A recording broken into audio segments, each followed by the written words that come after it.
Somewhere out there might be a glazed yellow cat, 8 inches tall, with its tail wrapped around in a sleeping position. 2 rubies inside. No other references on the internet. I'm sure some big channel will pick this up and run with it. And maybe we'll find the cat. Hi there, bottom of YouTube. What are you doing here? You must be lost. Click the subscribe button. Maybe you'll find your way home. You're kind of in the recesses. Anyway, today I want to read a story, and this story has lived in my head, and I want it to live in yours because I'm done with it. I think about this thing every day. I looked it up once or twice on the internet, and I could only find one reference on a really old forum years ago. So the story is from a book called Buried Treasure. It's true stories by a guy named Ken Crepine, and I believe it was published in, let me check, 1950. The story is called The Cat with the Crimson Eyes. There's a little picture. Author's note: this fabulous lost treasure first came to my attention while in Berlin in 1935. Since that time, I've only met 3 other people who had ever heard of the story. To some fortunate treasure hunter, this elusive glazed cat represents a fortune worth at least $500,000, which in today's money is probably, $5 million. Rubies have always been associated with royalty. Why this should be, I quite frankly do not know. Perhaps because of the great value of perfect rubies, it may be because of their warmth and fire. In any event, somewhere on the loose in these United States are 2 very precious, evenly matched blood-red rubies worth a king's ransom. Here is the valuable lost treasure, which could be right in your own home, in some dusty attic, in some old forgotten trunk, or right in the very room in which you are sitting. The history of these rubies is a story of blood, murder, and theft. Their origin is lost in antiquity, but when they were first known to have been the eyes of a statue of a pagan goddess in a Korean temple dating back to the year 167 AD. It was during this era that the rubies became known as the eyes. In the 10th century, Korea suffered a bloody revolution, and during this revolution, the eyes disappeared. This is not an uncommon occurrence in the history of lost treasures. The eyes appeared next in Turkey in the possession of Suleiman the Magnificent, Sultan of the Ottoman Empire from 1520 to 1556.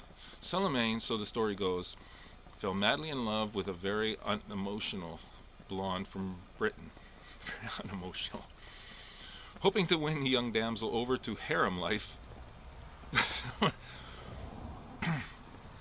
that rubies will win you over to harem life, the Sultan presented her with the rubies. The young lady took one look at the blood-red jewels and went into a March thaw. Her decision, however, proved to be her death sentence. Less than 6 months later, someone entered the harem at night, crept stealthily up to the couch of the sleeping girl, and strangled her. The murderer escaped with the rubies. Years later, the eyes reappeared in the magnificent court of Louis XV. History has it that the pompous Louis personally placed the jewels around the lovely neck of the beautiful Madame Pompadour, extravagant mistress of His Majesty. When the ministers objected to the enormous price the king had paid for the rubies, it was Pompadour who laughingly replied, "After us, the deluge." The deluge. Her prediction wasn't far wrong. Before the end of the 7 Years' War, she sold the jewels to a Russian nobleman in order to help finance the tottering French monarchy. What happened to the eyes in Russia is unknown, but in 1894, when Klaus Guden, a notorious German gem thief, came into possession of the stones, the efficient German police soon learned that he had the jewels and set the machinery in motion to apprehend him. Klaus was spotted finally in the industrial district of Berlin, and a guard was posted in the hopes that he would return. A few days later, the thief did return to the same neighborhood, and the police closed in. After a spirited chase through buildings and over rooftops, Klaus Guden was finally dropped by a fusillade of bullets. When they reached him, the notorious thief was dead. The rubies were not on his person. Guden was buried in Potter's Field and soon forgotten, but many people who knew about the rubies wondered what had happened to them. Pawnshops and fences were queried, but to no avail. The jewels had a again disappeared. 3 years later, an Englishman named Michael Graves, a well-known collector of gems, decided he would pick up on the trail of the eyes. He went into the industrial district of Berlin and began a store-to-store, factory-factory survey of the neighborhood in which Klaus Guden had met his death.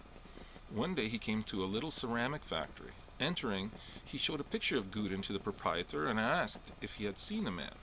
Much to Graven's surprise, the factory owner said that he had sold him a glazed cat which had never been called for. When he went on to relate how Guden had come into his place of business one morning and ordered a cat specially prepared to be glazed and had examined it carefully, the proprietor remembered clearly that this particular cat was still wet and soft, having just been taken out of the mold. After the price had been agreed upon, Guden took the cat and placed a small X on the underside of the body to identify it. He departed, promising to return within a week to pick it up. You may well imagine how Graves felt hearing this news. He knew now what had happened to the precious jewels. Guden had hidden them in the soft clay cat. He asked the proprietor if he still had the cat, adding that he would like to have it as a keepsake. He'd like to have it as a keepsake. The ceramic maker shook his head no. When Guden failed to return after a long time, he had shipped the cat with hundreds of others to America. Graves didn't show the disappointment he must have felt. How did they know that he didn't show the disappointment? The squirrels. Somewhere in America, he knew that the 2 blood-red rubies were securely hidden within the body of the cat. He made a few other polite inquiries so as not to arouse suspicion and learned further that the cat was exactly 8 inches high, was in lying position, its tail wrapped around its forepaws, and that the consignment could have been shipped to one of 30 American customers. Graves left for America to trace this cat with the crimson eyes, but was doomed to bitter disappointment. The intervening years had made the search almost impossibly difficult. Someone had purchased the cat, never knowing that within its clay body are 2 precious stones worth $500,000. In my search for that cat with the crimson eyes, I have visited hundreds of antique shops and second-hand stores. Remember, this much sought-for cat is now more than 50 years old and will bear evidence of age. Fine cracks will be apparent on its body glaze. Its color, originally yellow, will have become darkened. Unfortunately, many treasure hunters reading this story will immediately grab a hammer and start breaking up anything which faintly resembles a cat. For these people, I have only the deepest sympathy. Don't just break all the cats, I guess. Let me reiterate the clues which one must find in order to go into the cat wrecking business. The cat with the crimson eyes is exactly 8 inches high from the base to the tip of its ears. It has a small X marked on its underside. The cat is more than 50 years of age, so 100 now, well not 100, 75, and will show certain definite marks of its antiquity. The last and final thing to remember is the cat with the crimson eyes is in a lying position with its tail wrapped around its forepaws. Cats of this kind were common in America homes around the turn of the century. If upon inspection you find that this cat is not in your own home, try the antique shop and second-hand stores. If you should be fortunate enough to find a cat with the qualifications I have mentioned, a further investigation is advisable. To the lucky treasure hunter who will one day find this fabulous cat with the crimson eyes will come a rich reward. There's an addendum. A few years ago in Kentucky, there occurred one of the most mysterious murders in American crime annals. The caretaker of a small cemetery came to work one cold, windy morning and saw hanging over a stone monument the remains of a man, obviously a foreigner. He had been clawed to death by a wild animal believed to be an Indian cheetah. Nearby on the ground was the broken figure of a glazed cat. I don't think a cheetah killed a foreigner in a cemetery and stole the rubies. So it lives in my head rent-free every day. I'm passing this on to you. I'm sure some big channel will pick it up if they haven't already done this story. Little cat, 8 inches high, yellow, with an X on the bottom. It'll look cracked and old. Probably in a garbage dump, but keep an eye out. That's all. Happy treasure hunting.